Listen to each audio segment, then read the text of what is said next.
then please do so.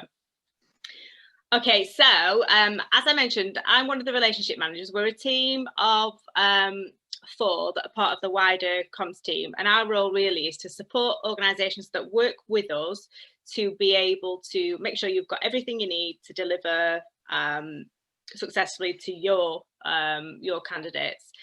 Everything we do is about high quality and collaboration. Responsiveness is key to us, and we want, no matter what it takes, we want you to be able to achieve your full potential with your learners. So what we're going to do today, the purpose of the session is to for you to see some other centres that are working with us. There are some potential centres as well. We want to raise awareness of what's going on in the fabrication, welding and automotive sectors of our business, and we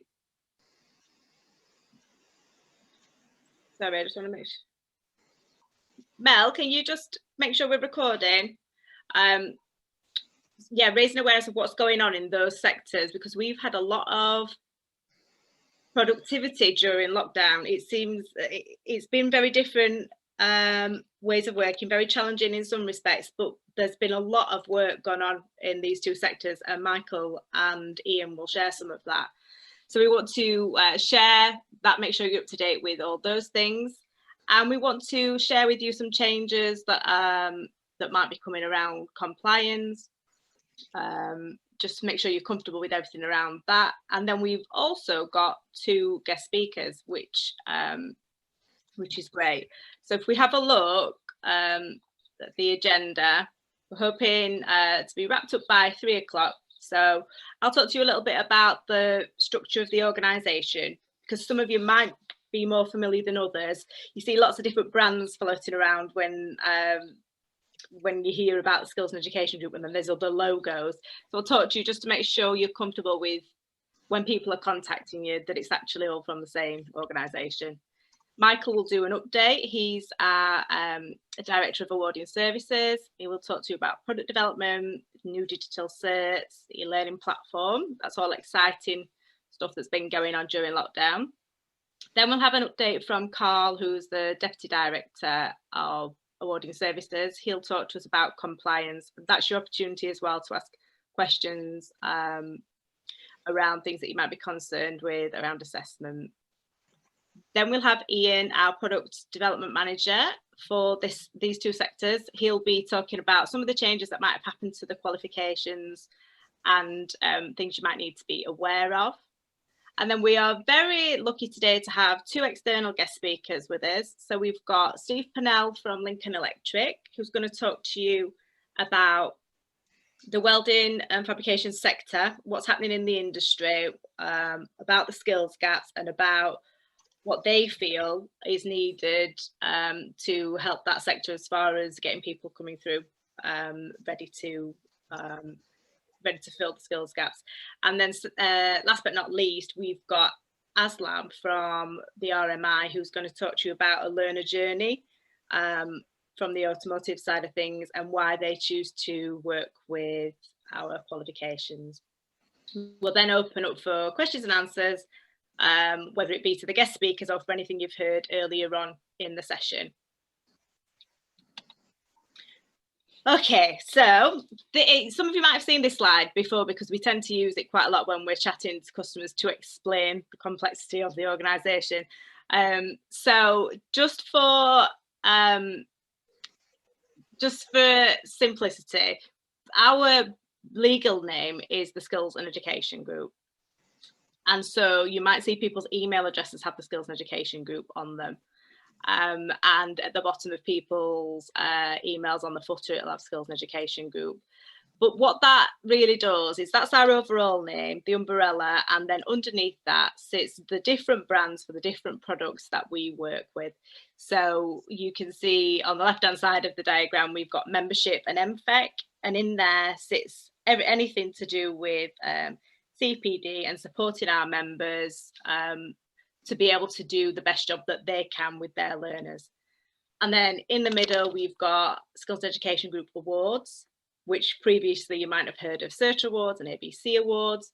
And that's where our qualifications that or off-qual regulated sit. And then lastly, on the right-hand side, we've got the CERTA brand, which is our access to HE brand. And that reports obviously into QAA. So we've got 3 strands to the business, and inside those strands, there's a little bit more going on. So for the membership side of things, it's important to realise that a lot of people on the call today are centres. So you're approved to deliver our qualifications, and that's fantastic. That's one part of the business. Some of you will be members as well, some of you won't. So there is a difference between membership and being a centre. So what the membership offers is it's supporting the practitioners, really. So it's those that are actually doing the job. And what it's there to do is provide network opportunities. We've got networks that cover things, anything to do with working in the sector. So apprenticeships, adult learning, health and safety, marketing, SEN, anything, estates and facilities, anything to do with working in the sector, there's a network for it. Then we've also got regular CPD, and Karen's done a cracking job of the variety of CPD that we've got at the minute and that we've had this year, particularly as everything is now online due to lockdown. We were in the same situation as a lot of you, and we had to move everything online, or we wouldn't have had a CPD offer. So some of the sessions that Karen's delivered are around mental health and wellbeing for staff, mental health and wellbeing for students, managing challenging behaviour when you're delivering online, the art of lazy teaching, preparing for live self-assessment. There's just a wealth of CPD that's available to members. There are various levels of membership, as you would imagine, but at the moment, because everything is online, unless you're delivering access as well, the bronze membership, to be honest, you're getting very good value for money at the minute, because there's no restrictions on the numbers of courses that you can access. So just one more thing on membership. One of the benefits of the membership is that we don't charge an annual fee for using the qualifications. So you will all pay an annual fee to be able to deliver. That's £250 a year. As a member, you don't pay that. So that's one of the benefits of that. You obviously do pay the membership, but if you look at, for example, a bronze membership, it's only a small amount of money more than your annual fee to be able to access everything else that is available. So that's that. The next pillar in the offer is something that we're all very passionate about. It's the foundation. And that's where we've made a decision as an organisation to give back to the sector. And what we're doing there is it's an opportunity to help our members, help their learners overcome social barriers, anything that's stopping them progressing in their learning. So part of that is we do research, and we're in the process at the moment of researching for a piece that will be published next year around the 100 faces of FE. And so that's looking at all the walks of life of people who've used FE throughout their life and how has it had an impact on them. We also have an annual awards ceremony, and those awards are open for nominations now. I would say most of the awards are for members, but there are 2 awards categories in there that anybody can nominate somebody for. And then the final thing, the greatest thing about foundation is the grants. So we've committed a pot of money to be able to issue grants to your learners each year of up to £1,000. You can apply more than once, and you can be issued more than once as well. So we funded things such as equipment, as you can imagine, in the time that we're in at the moment. So equipment, rent, living costs, childcare, anything that is stopping your learner from progressing because they've got something else that they're thinking about. And that's a simple process. The applications are on the website. The individual would apply, and then the organisation that they work in would need to kind of back up with evidence to say that yes, they are in genuine need, and we turn those around in 14 days. The third pillar is the awarding side of things, and that's where we have CERTA awards and ABC awards provision in there, and now we've got a wider offer to our customers. We've got the same great service, but we can cover a wider sector base. And then finally, our access to HE strand that's the bit where we're helping you to give your learners a second chance. So it's where they might not have succeeded in education the first time round, or they're coming back into education for a number of reasons. And we've got a mass of diplomas there. We've recently added 7 new diplomas since the summer in some really exciting subjects, including policing, creative entrepreneurship around music.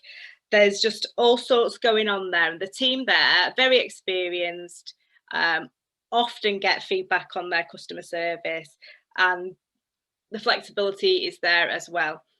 So as you can see from going back to the first slide, what we're trying to be is kind of be able to offer lots of things to your organisation to help you be able to deliver the best to your learners.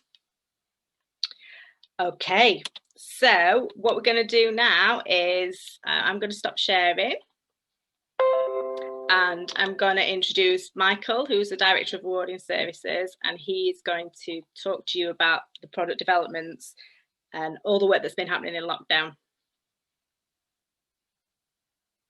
Thank you. Okay, good afternoon, everybody. Right, I'm hopefully going to share my screen now. He says, this is where everybody gets to see themselves now.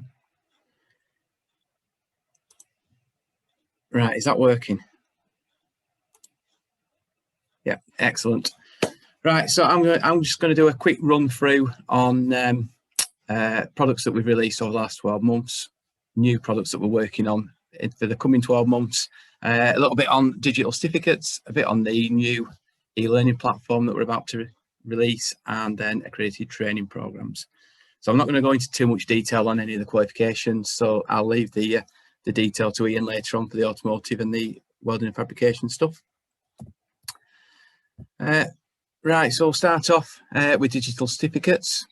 So I've looked at some of the people on the call. I know some people have been using these already, but in March we launched a new digital certificate platform. We did have intentions of launching it a bit later on in the year, but with the pandemic, it sort of brought things forward a bit. So the platform's accessible by learners, by centres, and by third parties. So all the links are there, so when you get the presentation afterwards, you can just click on the link and access it if you want to have a look. And there's user guides available on our website, and again, the links there. So they're all in Info Hub and for centres. So as a centre, from your centre portal, there's quite a lot you can do and quite a lot you can look at. So you've got tabs on the top. So you've got jobs issued. So this is where you can see anything that we've actually issued to you as a centre for your learners. You can go into those jobs issued and you can notify your learners that they've got documents waiting for them. So you literally click on a little envelope, you type in their email address and you click save and notify. And that learner then gets an email with a link, some instructions and their enrolment number so they can actually register against their account. You can view documents, so you can view the certificate, the transcript, the learner letter, which I've just spelt wrong, I've just noticed that one, and a centre letter. So the certificate that you can view, you can actually view the e-certificate and how the certificate looks before we actually print it out. So some people will see one that hasn't got logos and things on, and that's purely because the logo and the signature actually sit on the certificate paper itself. But when you look at the e-certificate, it should have everything on there. You can also search within the records, so you don't need to print documents off and save them. So, you know, the records will be there indefinitely. So you can go into the record section, you can search by a candidate name, you know, first name, surname, the award date, a core ID, a course name, or a course code. You can also export all of the jobs issued into one big spreadsheet, so you can keep a copy of that and filter it out as you to your heart's content afterwards. You can export the records themselves, so the actual certificates, so you can export those as a PDF document and then download them. And you can also go in and you can validate certificates by inputting a reference number on your main dashboard, and it'll come up and tell you whether or not that certificate is a genuine certificate or whether it's one somebody's made up. So for those that haven't seen it, this is the view of the centre portal.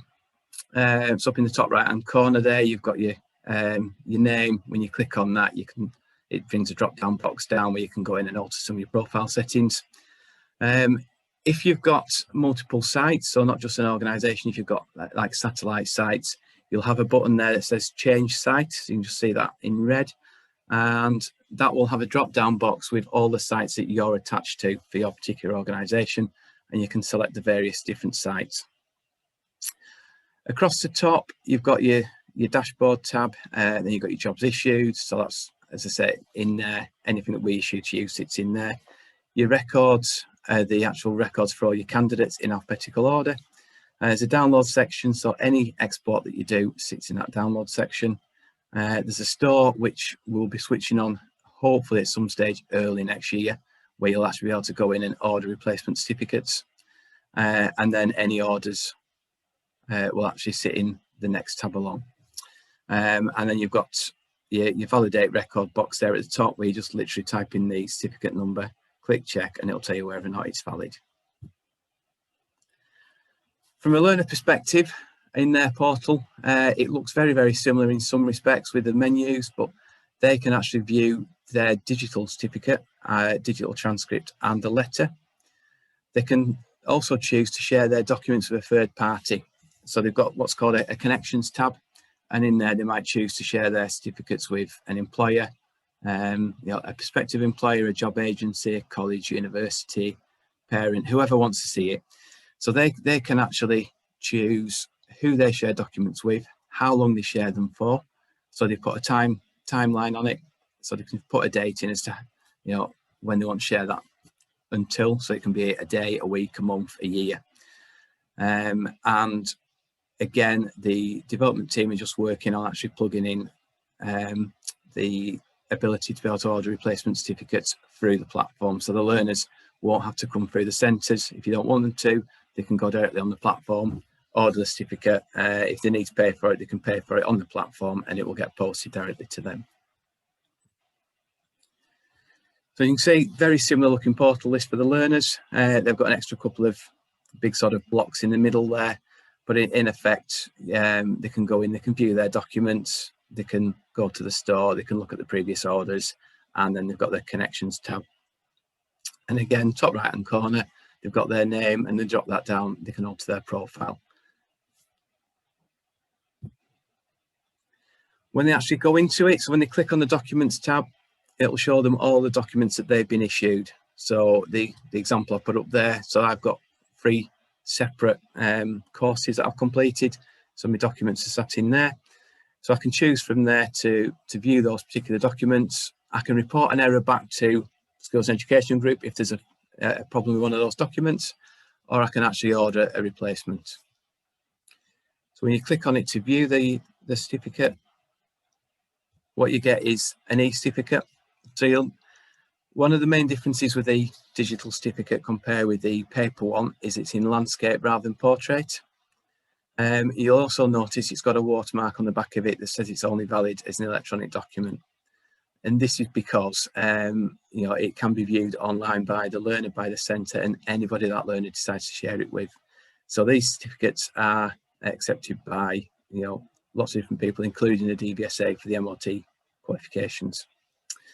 They've also, in the bottom left hand corner there's a QR code, and you can scan that QR code. So whether it's on the screen, whether it's a printed document that you've got, or the actual certificate, you can scan that code. It takes you through to a smart verify site that will tell you whether or not that certificate is valid.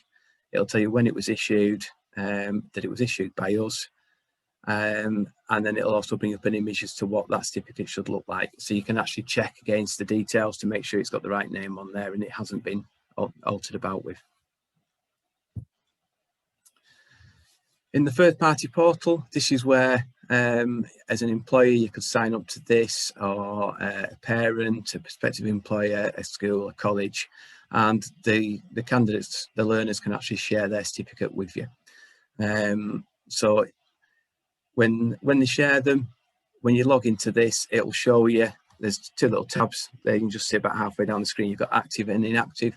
So in the inactive, it's just sort of demonstrating there where documents have been shared previously, but they've expired, so you can't see them anymore. And when you click on the active tab, anything that's currently active that you can see, you can actually click on it and view it. And again, you'll see that sort of document when you open it up.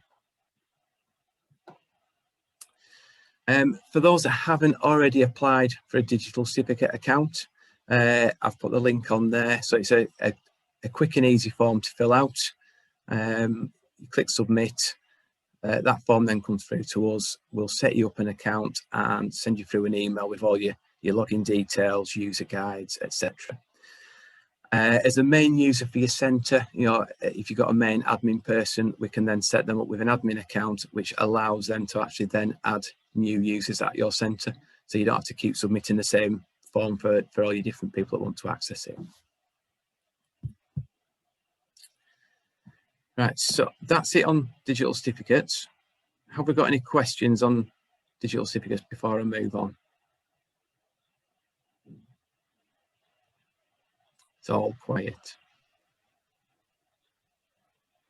Nothing, if anyone Mel? has any questions, they can either type them in the chat, or if they just type in the chat me, then I'll unmute them so that they can ask the question if they like.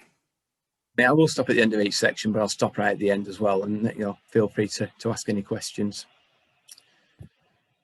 So I'll move on. So just a quick bit on a quick product update. So new products that we developed last year. So again, just a bit of a brief overview, but we released 24 new qualifications over the last academic year across 5 different sectors, and those sectors included skills for employment, automotive with the electric and hybrid awareness qualifications. We redeveloped the suite of welding and fabrication qualifications, which I'm sure Ian's going to talk to you about very shortly. We redeveloped the youth work qualifications and re-released the level 3 diploma in reflexology for wellbeing. We also been working on endpoint assessments. So last year we gained approval to deliver 5 endpoint assessments for the fashion and textile sector. So I won't go too much into detail on those ones at this moment. But there is a web link there that takes you to the endpoint assessment page on our website, which will tell you the ones that we are currently approved for and the ones that we're working on. So what we've got coming up over the next 12 months. I'm trying to keep the development team very busy this year, keep them out of mischief. So we're already working on a brand new suite of level 1 qualifications. So these are sort of 10 to 15 guided learning hour quals. And we've got, keeping self safe online, developing digital literacy, health and safety, safeguarding, prevent, equality, diversity, mental health. So they're quite short little qualifications. We're developing e-learning that goes with each of them to support and underpin the delivery of them. And then they're just assessed via knowledge at the end. We're also developing a new suite of electrically propelled qualifications, which Ian will talk to you about. We've got a new level 2 award and certificate for animal nursing assistants that's due to be released probably around about February time. We've got a new level 2 certificate for equine hydrotherapy assistants, which has just been released. I think that goes live in December. We're working with a couple of authorities actually to develop a level 1 award in understanding employment rights and preventing labour exploitation. So this particular qualification is going to get piloted in the new year with approximately 1,200 learners across about 10 centres, I think, centres and colleges. Then we'll get some feedback on it. There'll be an evaluation in March, and if all goes well, we should be able to offer that from summer onwards. And then we've also got a level 1 award in alternative fuel vehicle awareness coming up later on next year. We've got some new endpoint assessments that we're looking at for this academic year. So again, predominantly fashion and textiles, but the one you might be interested in is the level 2 auto care technician. So that one should be ready sort of around about April, May time, I think, next year. So you know, be able to look at that one. So that's a very quick whistle stop of new products. You know, what we've developed and what we're currently working on. Nobody's told me there's any questions there, so I'll carry on to the end. So the next thing is an e-learning platform.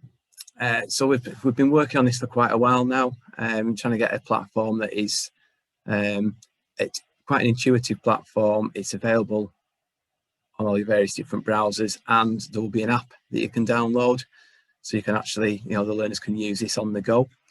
The platform will be capable of doing e-learning, e-portfolio, e-assessments, and we'll be able to sort of host additional learning support material up there as well. As a centre, if you start to use the e-learning platform, you'll get your own centre area, and within there will sit your learners, your IQAs, your tutors. It can be branded to yourselves as well, so when your learners log in, they see your branding rather than, you know, just our branding. And even when it comes to the app, so the app itself will be sat on Google Store and Apple Store. When you download the app, it'll be a Skills and Education Group app. When you first log in, it'll be the login screen is Skills and Education Group. When the learner actually logs in, it recognises which centre that learner's attached to, and it will then brand the platform accordingly to your centre, so it'll look like it's your app when the learners have logged in. I'll give you a quick, I've just put a little video together of what the e-learning looks like on the app. So that's this one, and then what it actually looks like on the web-based platform. You can see it's got little video images that run in the back. There's details about the actual workbook of the course that you're doing. You can scroll through your various different courses. You can click on the one that you want. When it opens up, you've got a little percentage circle at the top that shows you how far through the actual course that you are. And then literally as you scroll up and down, you've got your previous and next buttons at the bottom. You can open up little activities, you know, multiple choice tests, question and answer type of stuff. There could be videos in here as well. And you can also have links to external websites.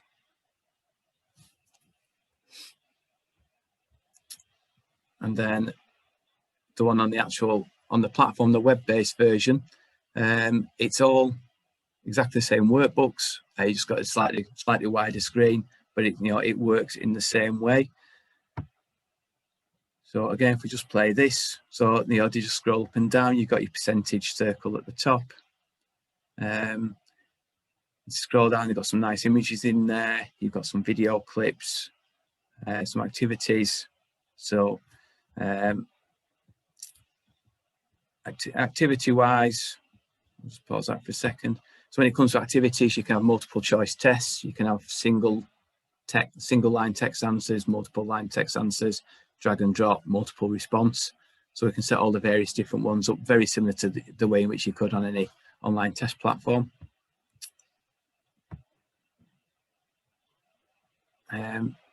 Let's carry on a little bit.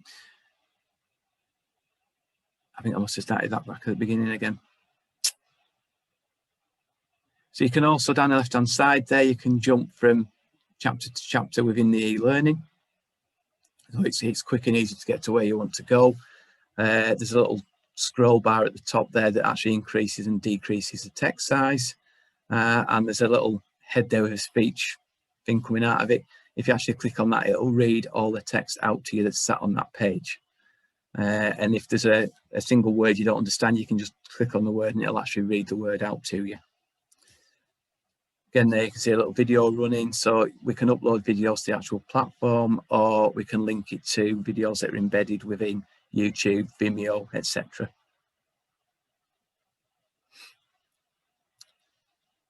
And then we just got a question there.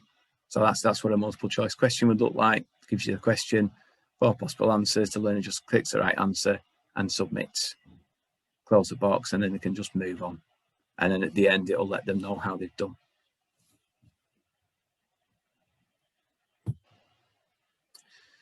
So that's a real quick one on the e-learning. And then finally, before I disappear, we've just released something called ATP, which is accredited training programs. So these might be of interest to anybody that wants to offer their own training courses and get them certificated. So basically, you can submit the course along with a scheme of work, lesson plans. We'll have a look at it. As long as it meets the guidelines of the accredited training program, then we can approve it. And at the point in which you get learners that complete those programs, you can register and certificate through ORS as you do currently for quals, and you'll get a dual branded certificate. So that'll have your logo on it as well as our logo and the title of the actual course that the learners completed. And again, that'll all be certificated through the digital certificate platform. So there's no paper certificates for that unless you specifically request them, so that it defaults to electronic certificates. And that's it from me. I'm more than happy to answer any questions anybody might have.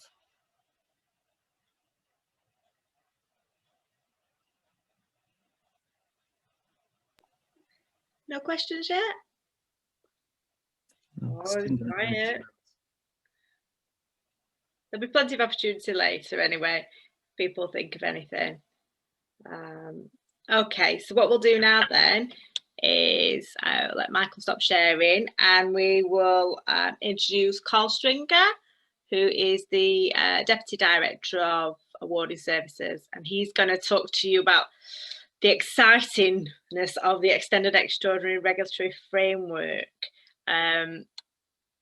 And this is a good opportunity to ask any questions of him, and he's got a couple of members of the team here as well.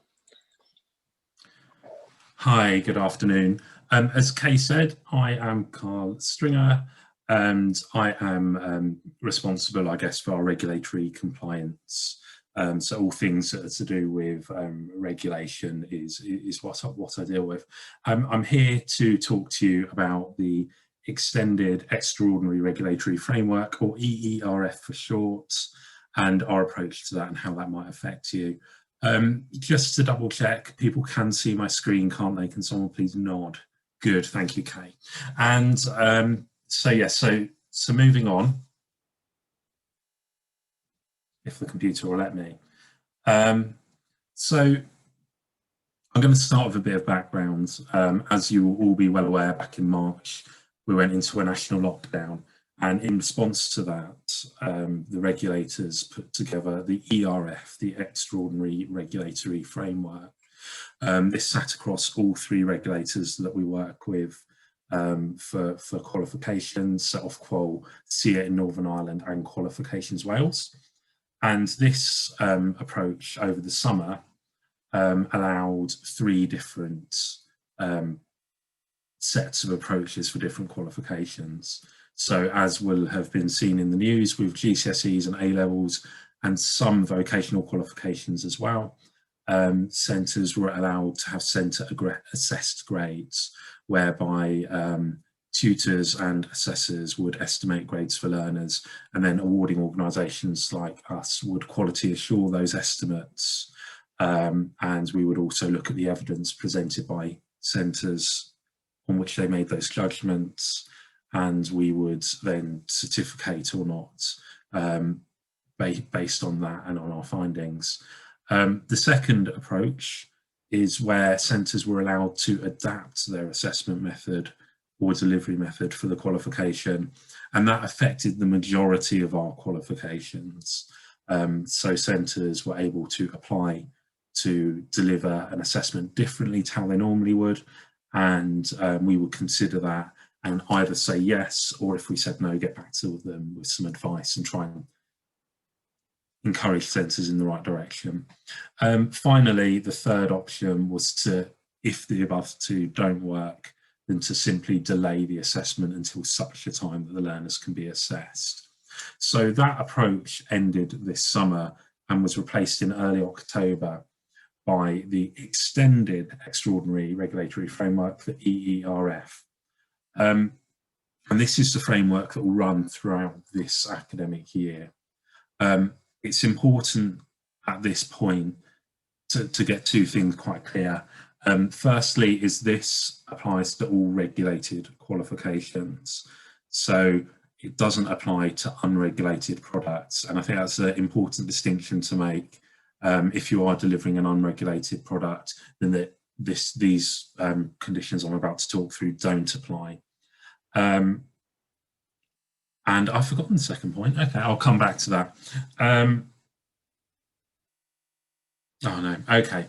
So anyway, the EERF came into effect at the start of October. The purpose of the EERF really is to allow education settings to have that flexibility to keep teaching and to cope with restrictions that may come up, such as lockdowns. The second point, sorry, which has just come to my head, is that the EERF operates alongside the existing regulatory framework. So that's to say, if you can assess your learners in the normal way and deliver your qualification in the normal way, you're absolutely happy to do so, then you're free to do that. The existing regulatory framework exists in the background. And that's a really important thing to say. So don't think you have to follow the EERF and what I'm about to tell you.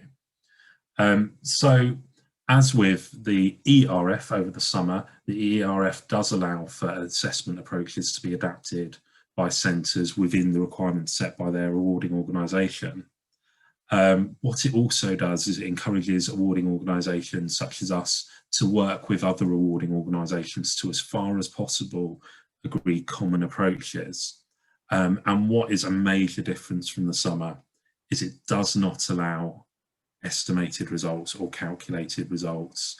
So this year there won't be, for any new registrations, estimated results, calculated results. That will not happen, and that's a really important point. So the regulatory framework is based on 4 principles, which I'm going to quickly show you, just so you know the constraints that we work with when we're working with it. So first of all, we as the AO must ensure that, that our approach to ERF allows centres to assist with mitigating the impact on teaching, learning and assessment caused by the pandemic.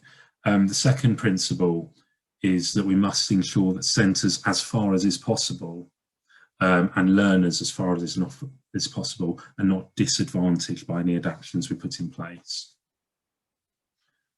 Thirdly, we must ensure that the validity and reliability of qualifications is securely maintained, and I'll come on into a minute how we're going to do that.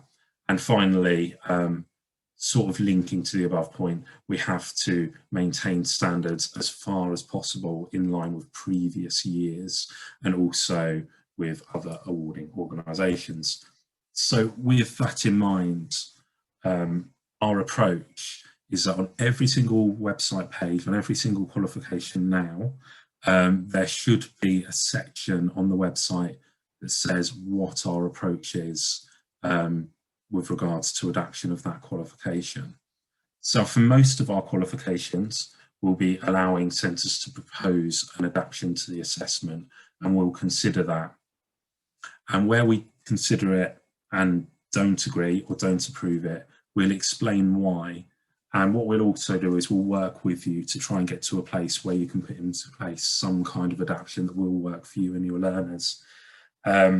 So, for example, what you might find is that a learner hasn't been formally assessed doing something, but actually the tutor witnessed them doing that thing that the formal assessment would have caught earlier in the course, and therefore a witness statement might be fine. For higher level qualifications, level 2 and level 3 qualifications, we might also expect that that witness statement is coupled with some kind of work on the part of the learner, i.e. a sort of a reflective journal of what they've done, how they did it, maybe some kind of professional discussion. That's really up to the centre, based on each individual sort of set of circumstances you have. So with the qualifications in this sector, you can see, I'm just going to quickly skip to a website page now, so you can see about 3/4 of the bottom of the way to the bottom here, you can see there's a section that says adaptation to delivery assessments under the EERF. And for each qualification, that's where we're putting this information. But for this sector, what the variations very broadly are for MOT qualifications. Variations or any adaptations are not allowed at all. The assessment for MOT qualifications is agreed with DVSA, and those qualifications lead to, well, they may not lead directly into the workplace, they lead to the VTA, so there's some element there of professional competence. So because of that, no adaptations are allowed to assessment. You have to assess in the normal way, and if you can't do that, then you have to delay the assessment. For the level 1 award in automotive studies, the approach is that the portfolio tasks can be adapted. You can apply for an adaptation, and we will consider that. However, the synoptic assessment, the online test that learners do, absolutely cannot be adapted, cannot be changed, and must be sat. And that is an approach that's been agreed directly with the regulators and also with the Department for Education. So there's no negotiation on the synoptic test there. For all other motor vehicle qualifications, and also for the fabrication and welding qualifications, you can apply for adaptations, but one of the key underpinning points, as is on the slide here, is that all assessment criteria must be met in full.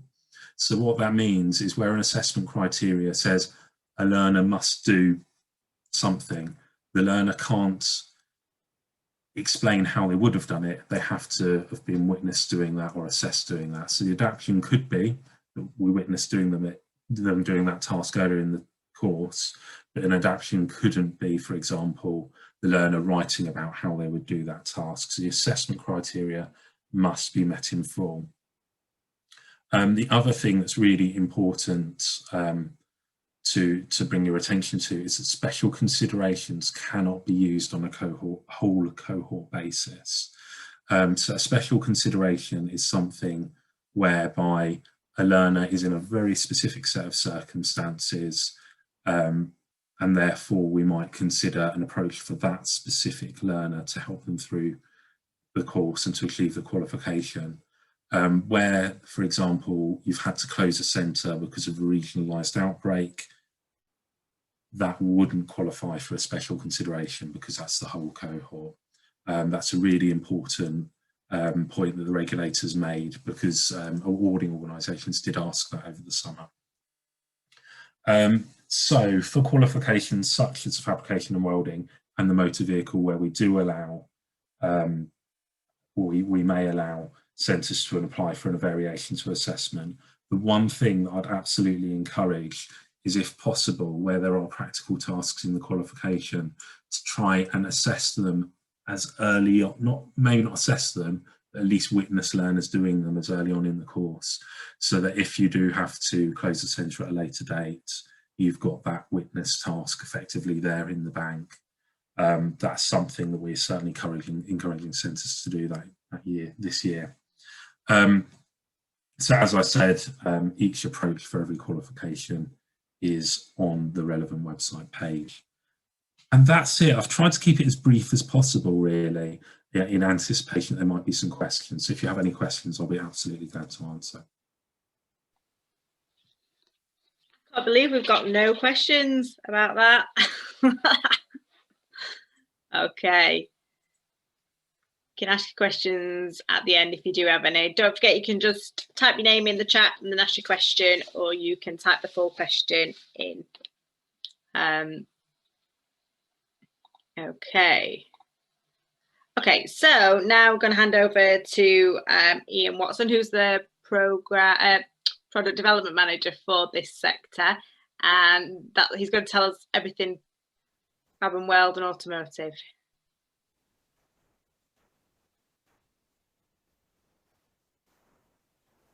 Good afternoon, everybody. I'm just going to share my screen so you can see what I'm going to talk about.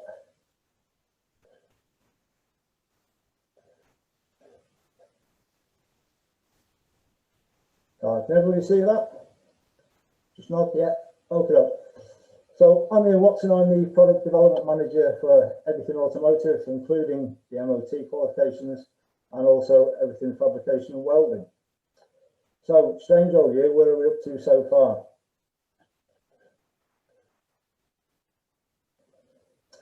I'm going to deal with the MOT stuff first because that's probably been subject to the most chaos as we've gone along. All the training providers seem to have managed to work now with the social distancing rules. So MOT awards are being delivered pretty much as normal as they will be in any other year. The MOT assessment, however, has been a slightly different story. The average pass mark for this year has been about 84% so far. It's always slightly higher for the class 1 and 2, but not very much this year, which is unusual. What we are seeing, though, is a number of testers have failed at the very first attempt with particularly low scores. So we're looking at 25–30%, which is slightly worrying. And we think this is pretty much due to the inclusion of the MOT Testers Guide questions and, of course, the fact that the pass mark was raised to 80%. Ian, Testers Guide Ian, can I just chip in for a minute? Yeah. Can you swap your microphone to your other one, please? Because your sound is terrible. All right, sorry. Do you know how to do it? I'm just looking on the screen now. No. Your bottom left-hand side, little arrow next to your mute. And you should have select a microphone at the top. Right, how's that sound? That's better. Better. Right, I'll shut up again now. Okay. Where was I up to? All right, yeah. Yeah, the inclusion of the MOT Testers Guide has certainly thrown people, and this kind of underlines the requirement for people to do their 3 hours annual training before they take the test. Because what I have seen is a lot of people failing the test badly the first time and then coming back 2 or 3 weeks later when they've obviously done some homework and then passing the test. So I think even though they should be doing 3 hours annual training anyway, there's more emphasis on it this year because of the inclusion of these new questions from the MOT Testers Guide. The annual assessment questions for 2021-2022 have been written by me and are currently with DVSA for approval. So as soon as they're happy with them, I'll get them back and I'll be able to start looking at putting on the website next year. They're based on the following subjects. Please remember, these are subjects that are stipulated by DVSA. I get a list of subjects to work with and I actually make the subject up myself. There's no need to write these down because they are now on the ABC website alongside the subjects for this year. So don't worry about quickly scribbling these down as we go through them. You can pick them up from the website afterwards. So there's quite an emphasis on new technology this year. Lighting systems in particular, carbon fibre components, fly-by-wire systems, that kind of thing. Test procedures, there's a big emphasis and quite a lot of questions on headlamp pattern. And there seems to be a feeling amongst the DVSA that a lot of testers don't understand how to read headlamp patterns. There's quite a lot on assessing repaired lamps and additional stock lamps, sort of aftermarket fitment, that kind of thing. There's a section on MOT testing requirements, mainly because vehicle examiners from the DVSA are still being refused entry to test centres. So they wanted to point out to people what the VE powers are when they turn up at a test centre. Training logs has been a hot topic this year because a lot of testers don't understand that they have to have one. There's quite a lot there for equipment failure, test equipment and whether or not the operating instructions are there and they're being used properly, and various questions about emissions. So it's quite broad. Corrosion standards of repair has come in this year, particularly with reference to chassis arrangements, more for the older vehicles and for the older 4x4 vehicles because testers are struggling to identify the various parts of the older chassis. Carbon fibre is coming to play again there. It's all to do with what you can and can't replace on a vehicle with carbon fibre components and whether or not they can be repaired. Some of these questions are slightly limited in that there's not that much new technology in the actual inspection manuals, but I can assure you every question that's asked is clearly described in the inspection manual. And as I said, all of next year's training subjects can be found on our website on the landing page at the very bottom next to this year's subjects. We've sent out in the past week new candidate evidence declaration records. The reason for this was to make life easier for you and life easier for us. They're fairly interactive, there's lots of drop down boxes, and there's a submit button, which saves you having to open up an email and email us the details. The only point to notice about this is that if you're going to use the new CEDRs, then you must have Adobe Reader on your PC. They will open using Google Chrome and with Microsoft Edge, but you lose most of the functionality. So if you haven't already got it, you need to download Adobe Reader. All right, moving on to the actual automotive qualifications. From September this year, we've already put in place a level 1 awareness program for automotive electric hybrid vehicles. And you'll see a theme developing here. So we put 3 qualifications out there, 1 for light vehicle, 1 for buses and coaches, and 1 for commercial HGV. In development at the moment, I'm due on the 1st of December, which I think I'm right in saying is next Tuesday. We've got a level 2 award in knowledge of service and repair of electrically propelled light vehicles. And again, you'll see there's 1 for bus and coaches and 1 for commercial vehicles. Now that particular qualification is a knowledge only qualification. So it's just a theory qualification with an online end test at the end. Accompanying that, you can also deliver level 2 award in service and repair of electrically propelled light vehicles, bus and coaches, commercial HGV. But for that one, there's also a practical assessment at the end, so a slightly longer guided learning hours for that one. And again, as I said, those will be out next week, starting on Tuesday. Planned for the future, I've got automotive level 2 apprenticeship standard coming out, scheduled at the moment for about the end of May, end of April, beginning of May. We've got a level 1 award in alternative fuel vehicles, vehicle awareness in August 2021, and also an advanced driver assistance systems calibration competence qualification, again to be out by August 2021. That's it for automotive. You can ask questions at the end, or you can ask questions now.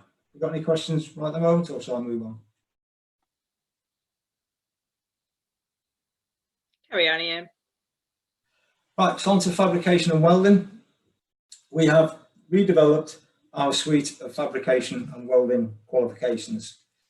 So we've got 4 qualifications in fabrication and welding techniques and 4 qualifications in welding techniques. These have been developed in partnership with Lincoln Electric to make sure that we are developing qualifications that are up to date with what the industry requires right now.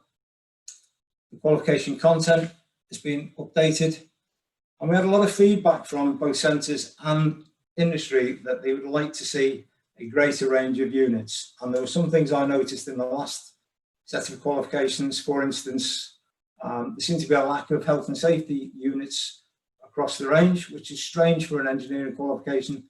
So that's been put in for this new set. There was an issue with one particular provider that they noticed you could deliver level 2 CAD, but there was no CAD option for level 3. So that's now been placed in at level 3. And there was various little points along the way where we thought there were units missing that have now been put into the new qualifications. I've also tried to reduce the paperwork element of the qualification. We used to have one qualification guide for just about every qualifications, and you had to find your way through all the various pathways within it. That caused a lot of confusion for providers, and it even confused me when I first started looking at it. So we've got 8 qualifications and we've got 8 qualification guides. So you have to select the qualification guide for the qualification you're delivering, and everything you need is there. You don't have to thumb through a 500-page document looking for the information that you really need. I've stripped out the indicative content from the qualification guide and put it in a separate document. And again, there are 8 of these documents. So you pick up the correct document for your qualification, and everything you need is there and nothing else, nothing more. We had a similar issue with sharing of online tests, and this caused problems at the registration point where sometimes learners have been registered against the wrong test. So again, 8 qualifications, 8 different online tests, very, very difficult for you to get it wrong when you're registering new learners. So all designed to make life a lot easier when you're picking up the paperwork and looking at these qualifications. And that's the fabrication and welding update. So have you got any questions for that one? Hi Ian, we've got a question from Dave Dixon around the motor vehicle. He's asking, is there any proposals to change the level 1 or level 2 motor vehicle qualifications? Yes, the current suite of automotive qualifications, I'm looking to start reviewing towards the end of the year.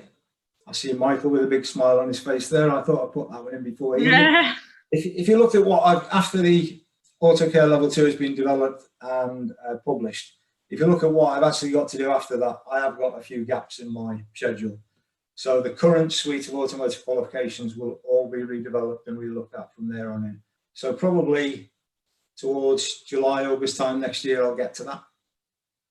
Okay, that's great. And then we've got a question from, I'm not sure who it is, sorry. We've got a question from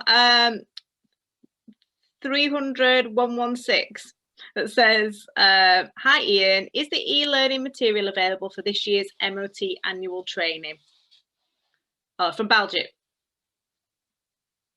Over to Michael for that one, because the e-learning is still in development.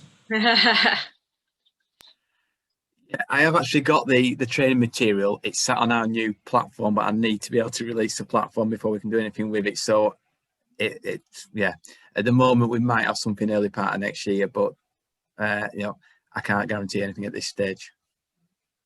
Okay. And then we've got a question from Phil Shipton. He's just asking, will the presentation be available? He couldn't keep up with the welding changes. So yeah, Phil, we can send this out after anyway. Don't worry about that.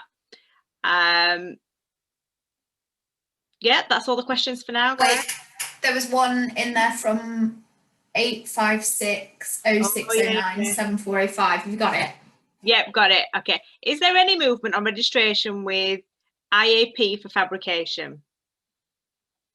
Not at the moment, no. I can look at it. If you send me an email with your needs, if you like, then I'll certainly look at it. Okay. Thanks, Ian. That's great. Is that everybody's questions? I think, Mel, yeah? Okay. So what we're going to do now, if Ian stops sharing, I'm going to introduce our first external speaker. We've got Steve Pennell from Lincoln Electric. He's their national sales manager. And a little bit about Steve is he's in a sales role now, but he's actually obviously got a welding and fabrication background. He started his career as an apprentice at HM Naval Base in Portsmouth, where he got his level 2 and level 3 welding qualifications. And then he moved to a local factory as a TIG welder and continued on, got his HNC again in metal technology. And then in the 90s, he moved into a sales role. And I don't think he's ever looked back. He's now working with some of the world's leading manufacturers, and he'll tell you a bit more, but they are a worldwide organisation as well. So thanks for coming, Steve. I know we can't see you, but I can see your presentation.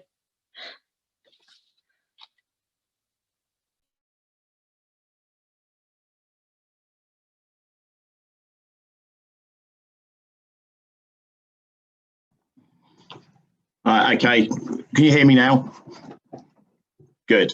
Hello everyone. Yeah, thank you very much for joining us. I'm the National Sales Manager at Lincoln Electric UK. I'm going to run you through a little bit of who Lincoln Electric are, a little bit about our industry, and then a little bit about the work that we've been doing with SEG and how we see this moving forwards. So to start off with, I'm just going to run you through who Lincoln Electric are, where we came from, how long we've been in the industry. So Lincoln Electric was established in 1895. So we've got we're now celebrating our 125 years. In fact, next Friday is the marks the 125th anniversary since Lincoln Electric was registered in Cleveland in Ohio. We started actually manufacturing electric motors, so we weren't involved in welding in the very early days. As we were manufacturing those electric motors, we had to develop some new joining techniques rather than bolting and riveting. That's how we came around developing welding technologies.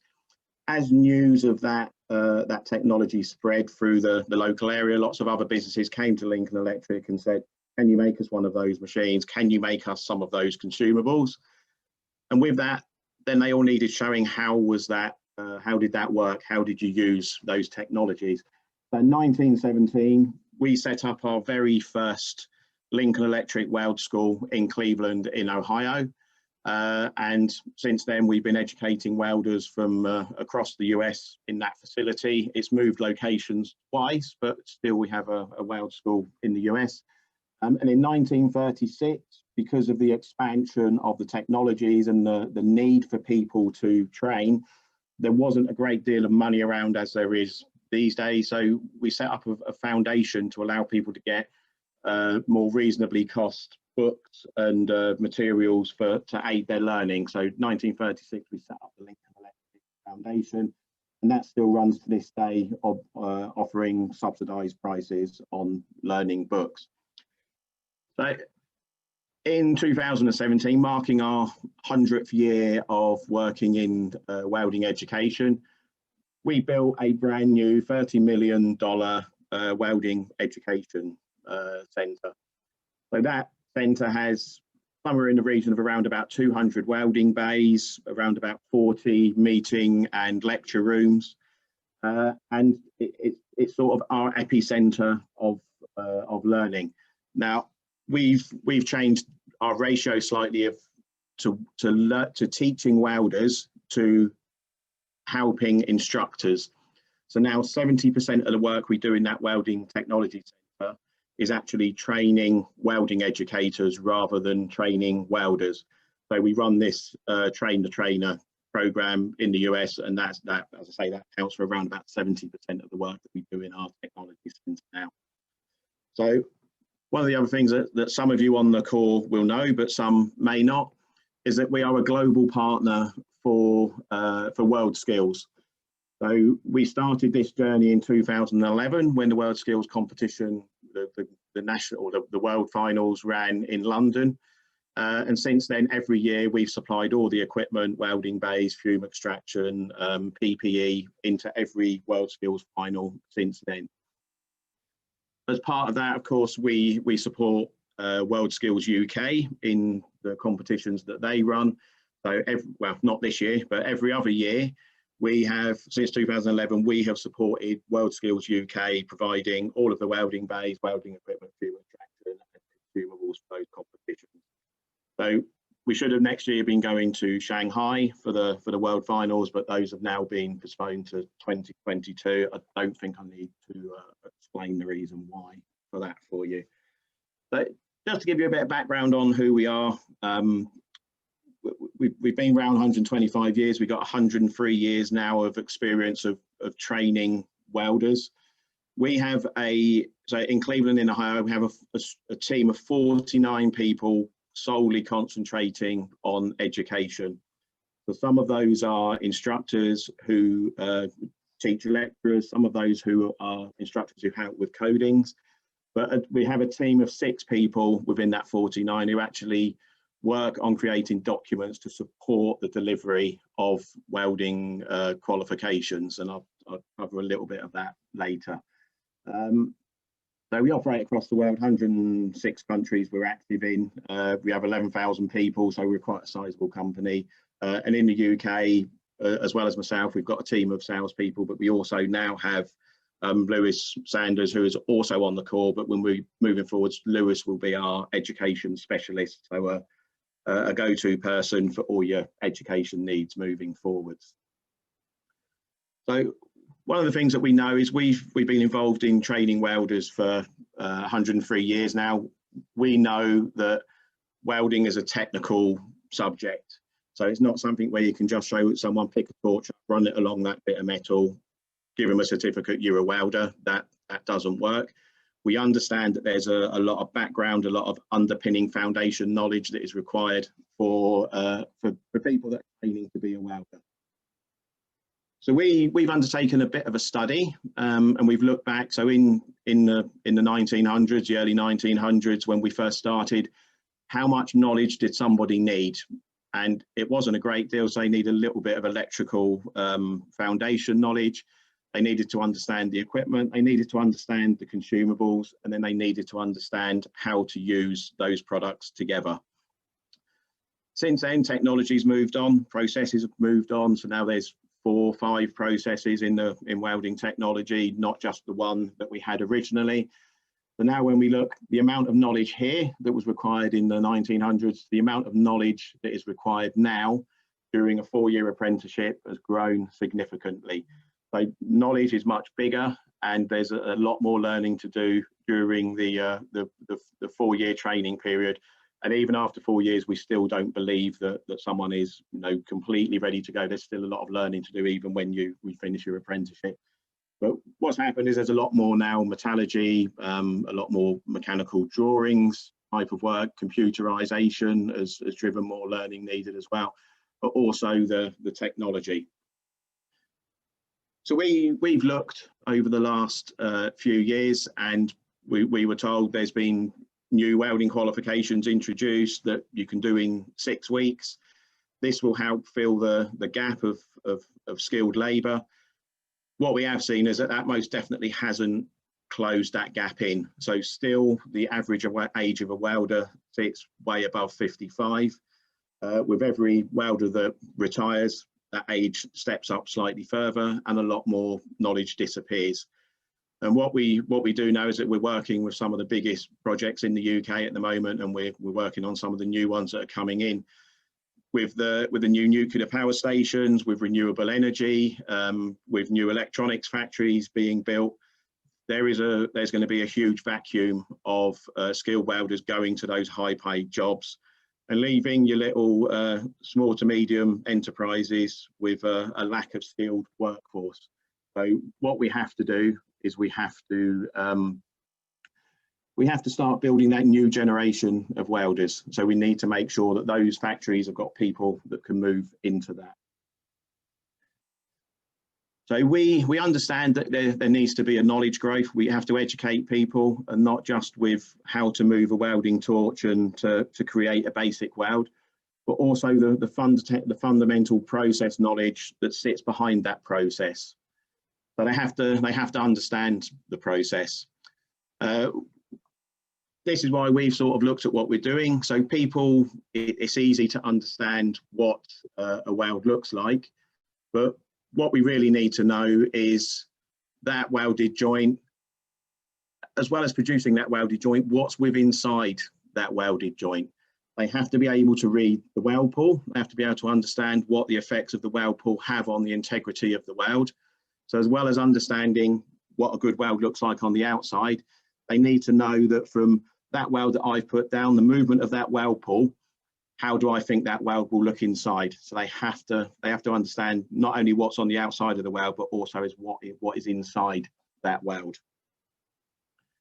So we've been working on a range of tools and the qualifications with SEG to come to market with something that we think is a credible offer for colleges moving forwards.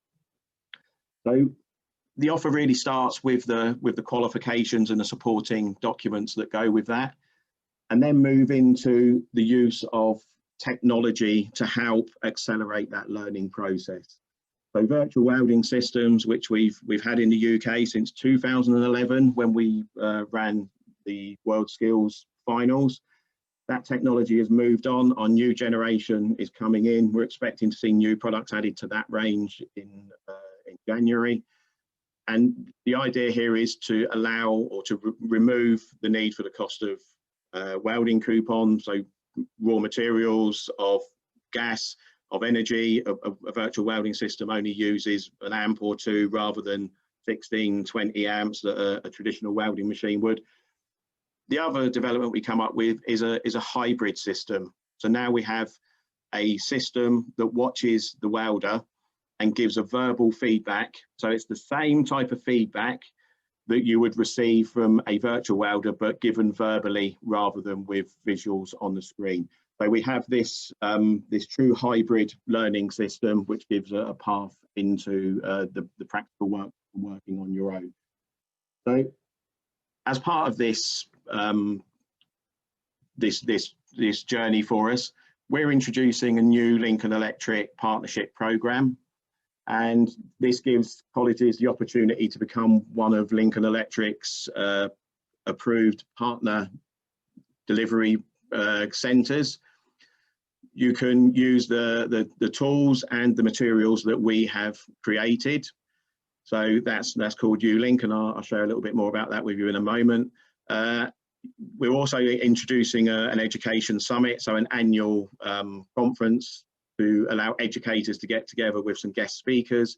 And we're also going to introduce a UK Fabrication and Welding Educations Award, so that each of our partner centres can join us for those activities.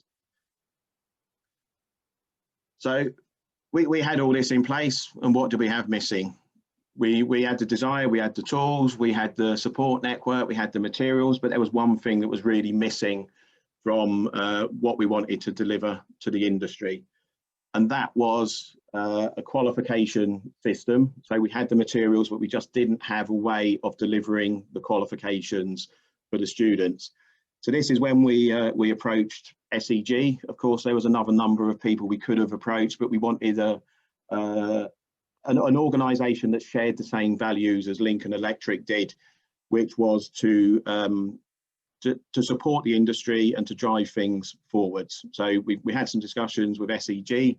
We worked together on creating the new qualifications that they've introduced that Ian's presented today.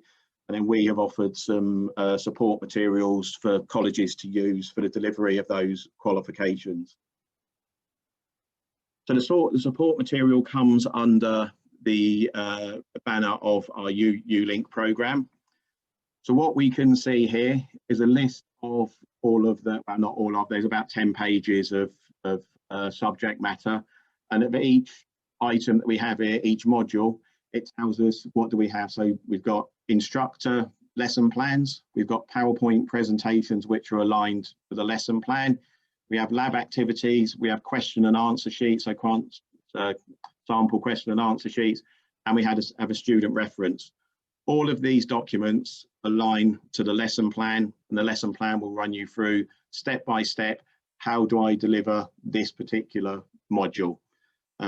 We're currently going through the process at the moment of mapping each of those modules to the qualifications, but as you go through those qualifications, you'll be able to gain this or get access to this information via the tool that Michael shared with you earlier. So what does that bring? That means that we have available for you delivery materials for qualifications. So we have the qualifications. We then have a full range of blended learning tools right the way from theory through to being in a workshop and actually physically welding. And then we also have the tools to deliver that practical welding session as well. So that's a very quick, for me, a very quick overview of what we've got to offer, what we've been doing with SEG. And I've got to say, we're very excited about rolling this out over the coming months with the content to support the qualifications as well. So with that, I'll open up for any questions that anybody may have. Okay, if anybody's got any questions, feel free to unmute yourself or put your name in the chat.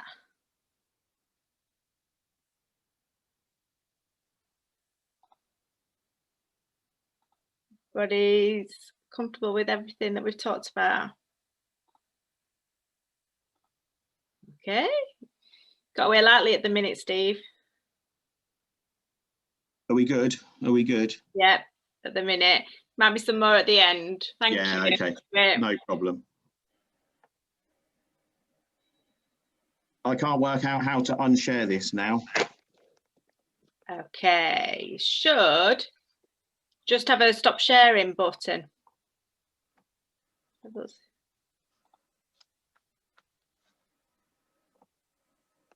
There you go. That's it. Thank you. Perfect. Thank you. Okay. Perfect timing with the last guest speaker we've got. Last but not least, we've got Aslam from RMI, who's going to share their story about how they use our qualifications and what that means for their learners. Hi, Aslam. Hello, good afternoon, everybody. My name is Aslam Vaid. I'm from RMI Standards and Certification. Fortunately, I'm just showing my face because I've got a presentation. So, we are a subsidiary of the RMI, which is the Retail Motor Industry Federation. That's the leading automotive trade body representing car and commercial dealers, independent garages, body shops, petrol retailers and others. Started in 1914, motor vehicle retailers broke away from the Society of Motor Manufacturers and Traders to form what was then called the Motor Agents Association, which then became the Retail Motor Industry Federation in 1990. So we've been around for more than 100 years. It's essentially a trade association. Main objectives are to support and represent the interests of the companies operating in the sector, create conditions for the industry to prosper, establish an infrastructure for those buying and operating cars, commercial vehicles and motorcycles, to raise standards throughout the industry through key schemes and training opportunities, represent the views in the industry to Parliament, Government and European Union, to raise the profile of the federated associations through positive PR, and to promote ecological improvements in the motor industry as well. The part that I work in is standards and certification, and we provide training, auditing and certification activities to the automotive sector. UCAS accredited organisation, and the training part of it we carry out from our academies, which are based in Runcorn in Cheshire, Southam in Warwickshire and Winchester in Hampshire. We started training courses seriously when we became part of DVSA pilot from early 2016. So we've not been in doing it for that long.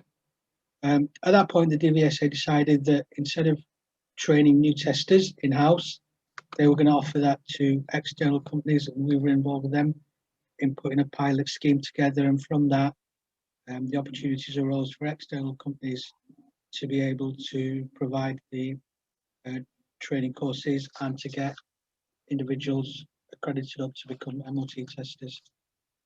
We started doing that mid to late 2016 onwards, and we started using SEG from January 2017 onwards. We started off with a few courses and then we moved on, and gradually all of our courses now Talking only seems like 5 minutes. are with SEG, and we accredited to carry out some of the ones we've already talked about today. So the MOT Tester 4 and 7, which is the cars and larger vehicles, MOT Tester 1 and 2.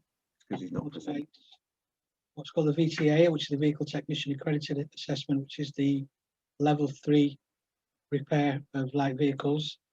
And that's a pre-qualification in order to become an MOT tester. If you want to manage an MOT test centre, so the MOT test centre management, and then there's a few other courses that we're accredited to carry out as well. Why did we choose to work with SEG? There's various number of reasons. First of all, I think credibility and knowledge. So talked to individuals within the organisation before we started working with SEG, and essentially they knew what they were talking about. So there's the expertise there. We could talk to them about our sector, and it wasn't a case of a awarding organisation that did hundreds of other things and just did the automotive side of things as a bit of a side issue, and didn't really understand what concerns we had and what the technical aspects of the industry were. So that helped on that side of it. Secondly, communication and accessibility. So always available to talk to us. I think that, so if we have any issues, there's always a contact there, and we can talk to either Michael or Melody or one of the others, and we can discuss any problems that we have. It's not for us anyway, it's not a massive organisation, which means that we have to go around the houses, trying to talk to lots of different people, trying to solve any problems that we have. So it might be small problems around administration, or even larger problems around strategy and new courses that we want to introduce. There's always somebody there that can talk to us. And this leads on to equality. So it's one of the important things is that even if it's an awarding organisation, they always talk to us on the same level. Although the ones there accrediting us, and there is an element of making sure that we do things the right way, there is working together and solving problems together rather than as diktats from above. So it's not a case of finger wagging and you must do things in this way. It's a case of we normally do things this way. It'd be difficult to do things. So it is discussion that goes on, and we can put forward our points of view as well. As far as challenges are concerned, there's not been too many, mostly around the administration rather than the courses themselves. So when we first joined, obviously there was new forms and new processes that we needed to follow. We had to ensure that we were using the correct forms and we were following administration as we should be doing. This was a short-term thing, so once we were up and running, we were able to ensure that everything was being done correctly. And once we became used to the processes, things became easier. The audit side of things has been a learning experience for us. We're not a large college or an education establishment, and although we are audited in other areas, it was initially difficult for us to understand some of the things that we were being asked for. We started off duplicating a lot of things. I think we've streamlined a bit since then, so we probably removed some of the documentation that we were doing. We're using just some of the ones that SEG have asked us, and it's become slightly easier. Still a challenge, obviously, as any audits are, but it's become easier, and we've learned from what we've done. We've been in constant communication, and things have become more manageable as time has gone on.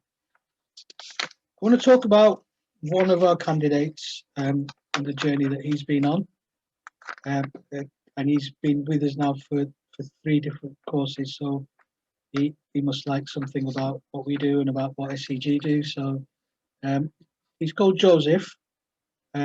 He's come from Hungary and came to England in 2013, and he'd worked in the motor industry in Hungary for 4 years before he came to England. So he's experienced, but not to a massive level, and he didn't have any qualifications. So he became a mobile mechanic when he first came to England, and just did it as a sort of side job to other things that he was doing.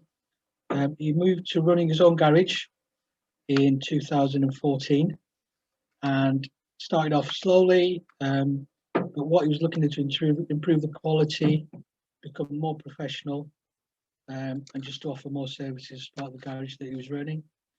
He joined the RMI, it's a trade association, to get more support for the business that he was running, to try and get more trade as a result of that. Once we talked to him and explained what he would need to do in order to become an MOT tester and to offer MOT services, he started off doing the Vehicle Technician Accredited Assessment, which is a pre-qualification that he needed to do in order to become an MOT tester. And then once he qualified and passed that, he took the MOT course, and then he took the MOT tester management. So he's built up his own experience and his qualifications from starting off from just the repairing the vehicles to being an MOT tester and being a manager. And his next course of action now will be within his repair business to open MOT side of it. As far as the course was concerned, he enjoyed it. He had no issues. I think the biggest issue with him was the language barrier. So there was, on a couple of the courses, he failed a couple of times and he resat. And it was less the technical knowledge and more the language barrier that was a problem for him. But as far as the course was concerned itself and the process to become qualified, he didn't have any issues with that. His future plans are that he wants to have another MOT tester within his organisation, and he also wants to employ 2 more service staff and maybe have an apprentice as well. So he started off from what was a one-man business to become qualified. He's now building his business up, and he's looking within the next 12 to 18 months to have 5 members of staff within the organisation and make business larger, to get more customers. And it's all really come from becoming qualified from the courses that we've provided for him. Just finish on best practice, what we've learned over the years that we were working with SEG. First of all, ABC, always be communicating. We've, as I said before, found it SEG very open and supportive to provide solutions to problems we have. Give just an example of the problems that obviously everybody's had problems during the pandemic. One of the problems we've had is invigilation. So we've got an administration office, and then our training centres are at a distance. So normally what we would do is get staff from the administration office to do the invigilation for the assessments at our training academies. And we've not been able to do that in order to maintain bubbles within offices. So what we didn't want is staff to go to training academies, maybe pick up infections, then come back and pass it around the rest of the office. So we put this forward to SEG, and obviously we want to have some controls in place to ensure that we were doing it properly. So we've now introduced recording of the invigilation. So rather than SEG saying, no, you're not allowed to do that because we don't think you'll be able to administer it properly, we've put recording in place now. So all our assessments are recorded, which were previously. In that way, then we can have the assessor doing invigilation, but at the same time, SEG can check to make sure that there's nothing going on that there shouldn't be, and also solves the problem of not having to send administration staff to the training academies. The other thing I'll say is documentation.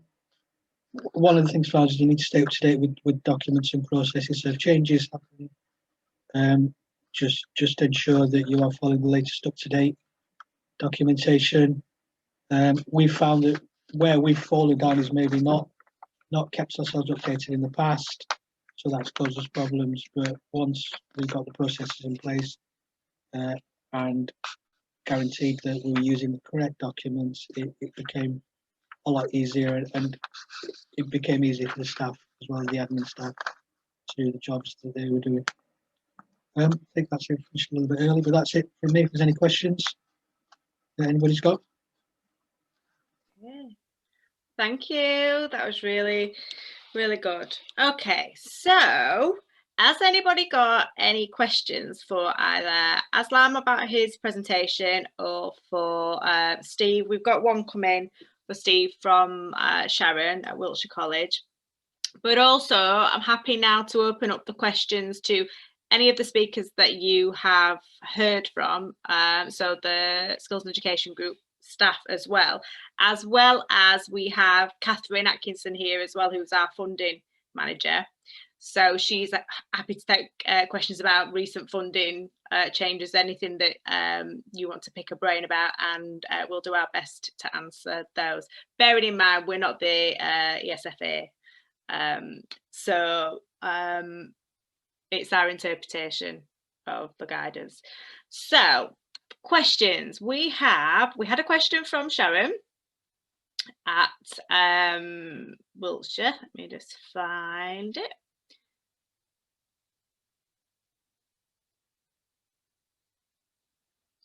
Okay, Sharon's asking, how will the content that Lincoln Lecture have got, so the U-link or the short modules, how will that be available, and is there a fee? So with that, that's going to be on the platform that Michael was talking about earlier, and we're in the process of uploading that at the moment in order of priority, I suppose, really, when we're mapping against the qualification. That'll be available only to those centres that deliver the qualification, so it won't be open access to anybody. It'll only be people that are delivering the new Fab and Weld quals that'll get access to the Lincoln Electric support material. Having said that, you can deliver the qualifications without it. If you want to access the material, then there is a licence fee for the online platform. That's negotiable depending on whether you are using Steve's Leaps programme when that comes on board as well, which will be later on next year. So, but worst case scenario, it's £15 per learner to access that. Okay, so let's have a look what else we've got. We've got Kevin Murphy. Hello, if we use the Lincoln welding qualifications, do we need to purchase the virtual welding equipment? Well, I'll let Steve answer that, but for us, the answer is no. No, correct. The same from us, Kay.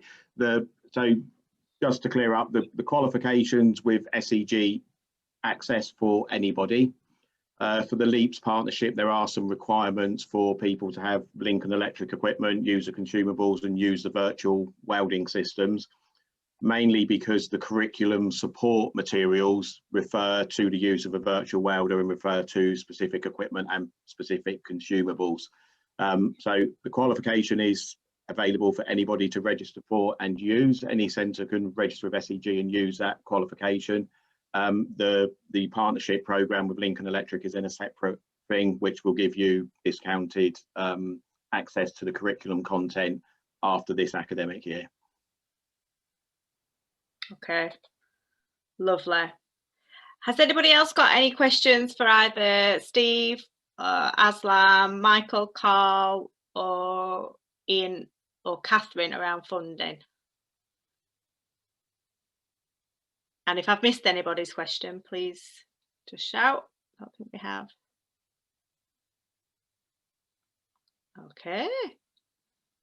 Okay, did any of the speakers want to add anything before we pull it to a close? I just want to share our details with you. Bear with me a second.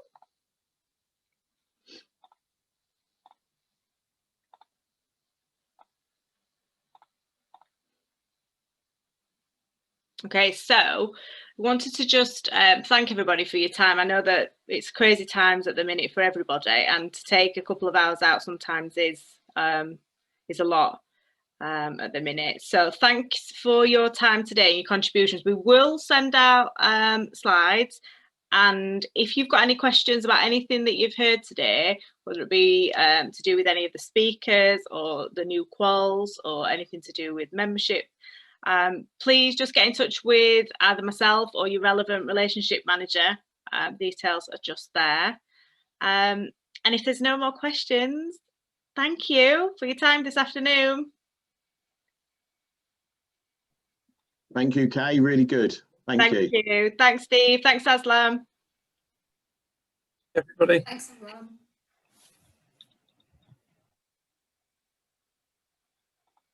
Thanks, Kate. Great work. Well done, Kay. First one down. I can't believe you didn't have any questions, Kath. Hold on. Oh, Paul Eels is coming in now. Good timing.